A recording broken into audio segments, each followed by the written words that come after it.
Hello my dear class ninth. आज कर रहे हैं हम आपका केमिस्ट्री का chapter number 1 which is exploring mixture and their separation techniques. आज वाले पार्ट में मैं आपको करवाने वाली हूँ एक्सप्लोरिंग मिक्सचर्स। सेपरेशन टेक्निक्स हम करेंगे नेक्स्ट पार्ट में। जल्दी से इस वीडियो को देखिए ध्यान से, you will be able to understand it very nicely अगर फोकस करेंगे तो। मिक्सचर्स, अब बेटे आपके एनवायरमेंट में जितना भी मैटर है सबको हमने दो पार्ट्स में डिवाइड किया है। The first one is called a pure substance and number second is mixtures. अब प्योर सब्सटेंस के कुछ हमारे पास क्लासिक एग्जांपल्स है विच इज एलिमेंट्स, जो एलिमेंट्स हमें एनवायरमेंट में मिलते हैं, एंड कंपाउंड्स।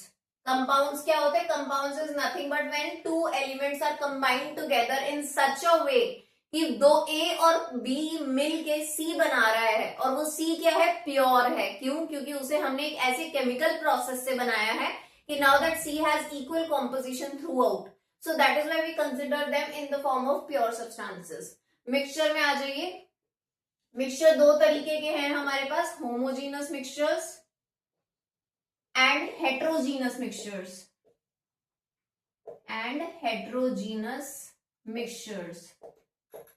ठीक है। अब होमोजीनस मिक्सचर में हमारे पास एक चीज है which is called solutions. Heterogeneous mixture में हमारे पास दो चीजें हैं, number first is colloids and second is suspension. Colloids and suspension. ठीक है, ये है हमारी categorization mind map of matter around us, और उसमें क्या क्या मिक्सचर्स इन्वॉल्व है। चलो स्टार्टिंग से करते हैं। अब हमारे पास दो कैटेगराइजेशन है, first is pure substance, number second is mixture. Pure substances are दो सब्सटेंसेस जिसकी composition, size of matter, structure, shape, सारी चीजें जो है थ्रू आउट सेम है। सपोज करो अगर मेरे पास इतना सा टुकड़ा गोल्ड का है, 24 carat gold, that gold is going to carry atoms of same shape, same size, same सारी हरकतें, कुछ भी डिफरेंट नहीं है, एवरीथिंग इज सिमिलर, और वो सिमिलैरिटी ही बताती है कि ये प्योर सब्सटेंस है। Got my point? अब अगर मान लो कोई आपसे पूछे इसका एग्जाम्पल, तो हमारे पास आ जाएगा 24 carat gold, along with that sodium, iron, aluminium, जो भी आपको एनवायरमेंट में से मिल रहा है पर वो प्योर एलिमेंट है सिर्फ, बिना किसी मिक्सिंग के, तो that is a pure substance. Compounds में आ जाओ। अब कंपाउंड्स कैसे बनते हैं? When one thing is mixed with the other one. See, अब इसमें मैं एक क्लासिक एग्जांपल देती हूँ।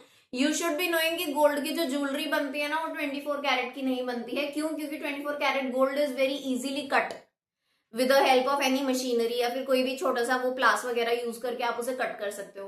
So that means it is very soft. If we make jewellery out of it, it can easily break. तो इस वजह से हम लोग क्या करते हैं, हम 24 कैरेट की नहीं बनाते, हम 22 कैरेट की बनाते हैं। अब उसमें क्या होता है कि we add copper into it. Why? Because copper is again a metal and very very strong. So the moment we add this 22 carat of gold with 2% with whatever percentage left with of copper, it actually becomes a compound. And that, how do we make it? We just heat it, completely boil it and melt it and convert it into liquid form, both copper and gold. And then we mix them together, and after mixing we have created something which is like very very strong substance, और वो एक compound है, और उसके अंदर अब जो atoms हैं वो अलग नहीं है, वो सारे के सारे सेम है। So that is why we call them as pure substance. ठीक है। अब इसमें हम किसी का भी एग्जांपल ले सकते हैं। फॉर एग्जांपल सोडियम क्लोराइड है, NaCl, सोडियम और क्लोरीन के मिक्सचर से बनता है। मैग्नीशियम क्लोराइड है, ये भी मैग्नीशियम और क्लोरीन के मिक्सचर से बनता है। गोल्ड प्लस कॉपर है फॉर मेकिंग ज्वेलरीज। इस तरह से ये सारे कंपाउंड्स क्या है? प्योर सब्सटेंस की कैटेगरी में आएंगे। Can we remember this? Then we come up here on mixtures. Mixtures दो तरीके के हैं, होमोजीनस, हेट्रोजीनस। होमोजीनस का मतलब क्या होता है? ऐसे मिक्सचर्स जिसके अंदर पार्टिकल का साइज सेम है, शेप सेम है, सारी चीजें सेम है, बस कुछ प्रॉपर्टीज चेंज हो गई हैं। That is called homogeneous mixture. मैं आपको होमोजीनस मिक्सचर के सारे पॉइंट्स बता रही हूँ, धीरे धीरे पॉज कर करके नोट डाउन कर लेना बेशक से। फर्स्ट पॉइंट, होमोजीनस मिक्सचर में जो हमने डाला है, सल्यूट जो डाला है हमने, वो सल्यूट का size of particle is less than 1 nanometre. 1 nanometre से छोटा होगा उसका साइज। फॉर एग्जाम्पल, पहले एग्जाम्पल बता देती हूँ so that you will be able to understand, visualise. I have taken a glass of water which is acting like a solvent. ठीक है, that water is acting like a solvent. अब इसमें मैंने 1 चम्मच उठा के नमक डाल दिया, दिस नमक इज द सॉल्यूट।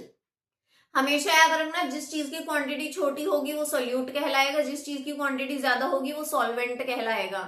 पानी में हम 1 चम्मच नमक डाल रहे हैं, नमक को अच्छे से मिक्स करो, क्या आपको थोड़ी देर बाद नमक दिखेगा पानी में? नहीं दिखेगा। That is the classic property of homogeneous mixture. ठीक है, अब ध्यान से सुनो इसकी सारी प्रॉपर्टीज। दिमाग में सॉल्ट एंड वाटर को ही अपने अंदर वो करते रहना, विजुअलाइज करते रहना। First property, the size of solute particle is less than 1 nanometre. Number second, the mixture is uniform. Uniform in the sense ऊपर से पियो या नीचे से पियो, नमक का उतना ही टेस्ट आने वाला है, that is called uniform. Number second, the solute particle do not settle down at the bottom. Solute particle bottom में सेटल डाउन नहीं होते हैं।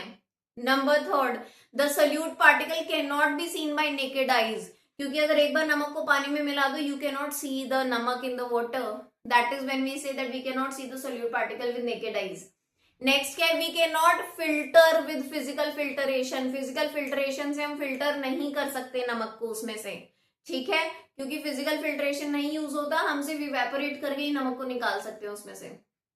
ठीक है, Tyndall effect is not seen. What is Tyndall effect? Tyndall effect is nothing but scattering of light when the light falls on any bigger solute particles. कभी भी जब भी लाइट किसी solute particle पे गिरेगी तो लाइट फैल जाएगी, और वो यहां पर नहीं हो रहा। क्यों नहीं हो रहा? क्योंकि अभी अभी मैंने बताया कि जो होमोजीनस होते हैं उसमें सोल्यूट का साइज जो होता है वो बहुत ही छोटा होता है, लेस देन 1 नैनोमीटर। उतने से टकरा के टिंडल इफेक्ट नहीं होता। ठीक है, एग्जाम्पल्स क्या है? Salt plus water. अब आ जाओ इसके एग्जैक्ट ऑपोजिट पे, हेट्रोजीनस मिक्सचर्स। हेट्रोजीनस का भी एग्जांपल मैं स्टार्टिंग में दे देती हूँ, you will be able to imagine it well. The example is sand plus water. रेत को डाल दो पानी में, ठीक है। अब starting from first point onward start writing, ठीक है। The size of the solute particle is more than 1 nanometre. Number second, the solute particle can be seen by naked eyes. Number third, it is not uniformly mixed in the solvent. Number fourth, they do settle down at the bottom. They show Tyndall effect. Tyndall effect इसमें show होगा. It is not at all uniformly mixed. ठीक है, example sand plus water. तो यहाँ पर क्या example था हमारा? salt plus water, sand plus water. यहाँ पे सैंड की जगह पे चॉक पाउडर और anything which does not mix आप यूज कर सकते हो। अब आ जाओ ये कैटेगराइजेशन पे। अब मेरी जो एक्सपीरियंस कहता है कि या तो आपको 4 नंबर के लिए होमोजीनस हेट्रोजीनस का डिफरेंस आएगा ही आएगा पेपर में, अगर ये नहीं आया तो 5 नंबर के लिए सॉल्यूशन, कोलॉइड्स एंड सस्पेंशन का डिफरेंस तो पक्का आएगा। वेरी क्लासिक क्वेश्चन, ठीक है। चलो जल्दी से करते हैं। सोल्यूशन के अंदर सारे वही पॉइंट्स आएंगे जो होमोजीनस में आए थे। क्या? Size is less than 1 nanometre, 1 nanometre से छोटा होगा, यूनिफॉर्म होगा, can not be seen by naked eyes and do not settle down, do not settle down, no Tyndall effect, Tyndall effect show नहीं करेगा ये बिल्कुल भी, इस तरह से सारी चीजें। और लास्ट में एग्जांपल सॉल्ट प्लस वाटर। अब कोलॉइड्स पे आ जाओ। कोलॉइड्स नाउ, अब इसमें एक पॉइंट क्या एक्स्ट्रा होएगा? दीज आर होमोजीनस, ये होमोजीनस है। अब यहां पर आ जाओ, कोलॉइड्स एक्चुअली ना सोल्यूशन और सस्पेंशन के बीच में लाई करता है। सो अब हम यहाँ पे क्या लिखेंगे? Colloids they appear to be homogeneous but they are heterogeneous. Appear to be homogeneous का मतलब क्या है? मैं तुम्हें एग्जाम्पल दे देती हूँ पहले, again for visualisation. The classic example of colloids is blood, खून। आपके खून में क्या है? प्लाज्मा है, आरबीसीज है, डब्ल्यूबीसीज है, सारी तरह के सेल्स है, प्लेटलेट्स है। पर वो सारी चीजें क्या आपको दिख रही हैं? क्या आप इजीली उन्हें एक दूसरे से अलग कर पा रहे हो? नहीं कर पा रहे ना, पर वो सारी चीजें हैं। और वो सारी चीजें कैसी? सबका साइज अलग है, सबकी शेप अलग है, सबका टेक्सचर अलग है, फिर भी वो आपके खून में मिक्स्ड है, but you are not able to separate them. So that is when we call it a colloid. अब आ जाओ, एक और एग्जांपल दे देती हूँ वैसे कोलॉइड्स का। मिल्क, मिल्क में क्या है? फैट्स है, प्रोटीन्स है, कैल्शियम है, वाटर है, सारी चीजें हैं, डब्ल्यूबीसीज भी हैं। तो that milk is also a colloid because you can not separate out all those things from milk physically, so that is also colloid. अब कोलॉइड के क्या पॉइंट्स है? It appears to be homogeneous but is heterogeneous. Number second, the size of particle is between 1 nanometre to 100 nanometre, 1 से 100 तक का साइज है इसका। It is also uniform, particle can not be seen by naked eyes, they do not settle down at the bottom, they do not show Tyndall effect but sometimes they do show, क्योंकि अगर तुम दूध में से light pass करोगे तो दूध का कलर चेंज हो जाएगा, हल्का सा वो लाइट जो है वो ब्लू ब्लू कलर की दिखाई देगी, that is a form of Tyndall effect, ठीक है। You can not separate them by physical filtration, example blood comma milk, comma है प्लस नहीं है, ठीक है। कभी तुम्हारी टीचर हैरान परेशान हो जाएगी तुमने दूध में खून क्यों मिक्स किया है, रूह अफ़ज़ा का अपग्रेडेड वर्जन, ठीक है। So now let's just see suspension. What are suspension? Suspension are nothing but they are heterogeneous mixture, again just like colloids. The size of particle is more than 100 nanometer. More than 100 nanometer इसका size है, ठीक है। अब आगे आ जाओ, they are non-uniform in nature. They particle can be seen by naked eyes. Particle do settle down at the bottom. They do show Tyndall effect. It is not at all uniform. They can be filtered out by physical filtration, but obviously बात है, example sand plus water. Full categorization. I'm sure सबने note down किया होगा, कर लेना। आ जाओ next point पे पढ़ते हैं। अब नेक्स्ट में हमारे पास क्या है, we are going to find out the concentration percentage. Concentration percentage पे 3 नंबर का एक क्वेश्चन फिक्स्ड है इस चैप्टर में से, पक्का आएगा। क्यों? क्योंकि इससे हमें पता चलता है कि how do we find out that how much quantity, how much percentage of a particular solute is mixed in the solvent. अब इससे पहले मैं आपको पहले ही बता चुकी हूँ सोल्यूट क्या होता है, the smaller quantity particle which you add in the bigger quantity particle. Solute छोटी क्वांटिटी होती है, सॉल्वेंट बड़ी क्वांटिटी होती है। और अगर इसके अलावा अगर आपको कोई डिफरेंशिएशन जानना हो तो याद रखना, सपोज करो मैंने पानी में नमक मिक्स किया, एंड रिजल्ट पानी है कि मतलब लिक्विड है कि सॉलिड है, लिक्विड है, सो इन दोनों में से सॉल्वेंट कौन कहलाएगा, लिक्विड कहलाएगा। लास्ट में जो कॉम्पोजिशन है ना वो डिसाइड करेगा कि सॉल्वेंट कौन है और सोल्यूट कौन है। Can we remember this? For example, one more example, चाशनी बना रहे हैं हम, चाशनी पता है ना, शुगर सिरप, कि मैंने ढेर सारा पानी लिया पर ढेर सारे पानी के साथ साथ मैंने ढेर सारी चीनी भी ली। अब कोई बोलेगा कि चीनी की क्वांटिटी ज्यादा थी तो चीनी शुड बी द सॉल्वेंट, पर बेटे मेरे को एक बात बताओ, जब दोनों को हमने मिक्स किया, एक सॉलिड और एक लिक्विड को जब हमने मिक्स किया तो एंड रिजल्ट क्या मिला तुम्हें, लिक्विड मिला ना, सो दैट मीन सॉल्वेंट कौन है, लिक्विड है। Got my point? That is how we differentiate who is the solvent, who is the solute. अब सोल्यूशन कैसे निकालते हैं? मान लो अगर आपको किसी ने दे दिया 10 ग्राम सोल्यूट है एंड 20 ग्राम सॉल्वेंट है, what is the total solution? Solute plus solvent is equals to solution. So 10 plus 20, 30 grams of solution है. That is how we find out. Now we have 3 typical formulas for this.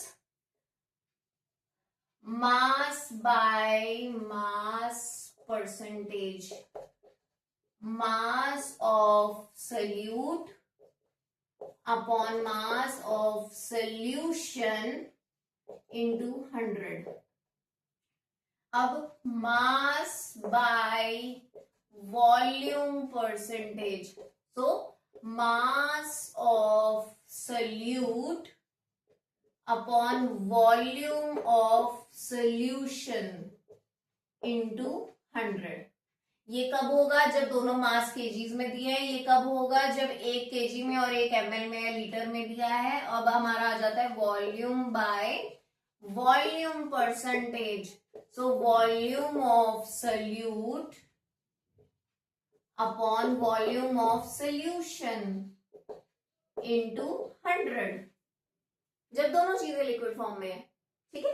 So that is, these are the formulas that we are going to use. I am going to give you one example of numerical. चलो numerical करते हैं, आपकी book का करते हैं। अब यहाँ पे क्या दिया हुआ है कि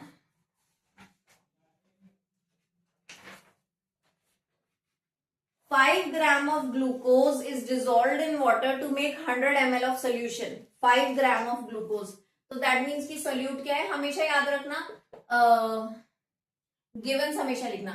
सोल्यूट कितना दिया है? 5 ग्राम्स ऑफ ग्लूकोज। अब सॉल्वेंट कितना दिया है? यहाँ पे सॉल्वेंट की जगह पता है क्या किया इन्होंने? पूरा का पूरा सोल्यूशन दे दिया, to make 100 ml of solution, 100 ml of solution. अब 100 ml ऑफ सोल्यूशन है, they have not given you solvent, they have directly given you solution. अगर सॉल्वेंट दिया होता तो सोल्यूशन निकालने के लिए आपको दोनों को ऐड करना पड़ता। कितना है ये? 100 ग्राम्स। अब यहां पर आपसे पूछा गया calculate its concentration in percentage method, ठीक है। अब कैलकुलेट करना है इसका परसेंटेज, कैसे करते हैं, what is the formula we are going to use, कोई भी फॉर्मूला इनमें से यूज कर लो। So mass of solute 5 grams upon 100 grams mention into 100, क्यों 100, क्योंकि परसेंटेज निकाल रहे हैं, इज इक्वल्स टू, क्या आंसर आएगा सबको पता है 5%। इतना आसान है ये, ठीक है। इसी तरह के बहुत सारे न्यूमेरिकल्स आपकी इस बुक में दिए गए हैं, कुछ एग्जांपल्स में भी दिए गए हैं जो कि इजीली अंडरस्टैंडेबल है। ये न्यूमेरिकल्स करो, मैं इसके notes homogeneous heterogeneous solution suspension colloids के नोट्स डिस्क्रिप्शन में डालने वाली हूँ, जल्दी से उन्हें देखिएगा, you will be able to understand. And in the next part we are going to do separation techniques, जो कि इस चैप्टर का एक बहुत ही प्रोमिनेंट एंड बड़ा हिस्सा है, जिसमें कि हम क्रोमेटोग्राफी, फ्रैक्शनल डिस्टिलेशन, ये सारी चीजें सीखने वाले हैं। So keep following, keep subscribing so that you can get new updates on the further content. Bye.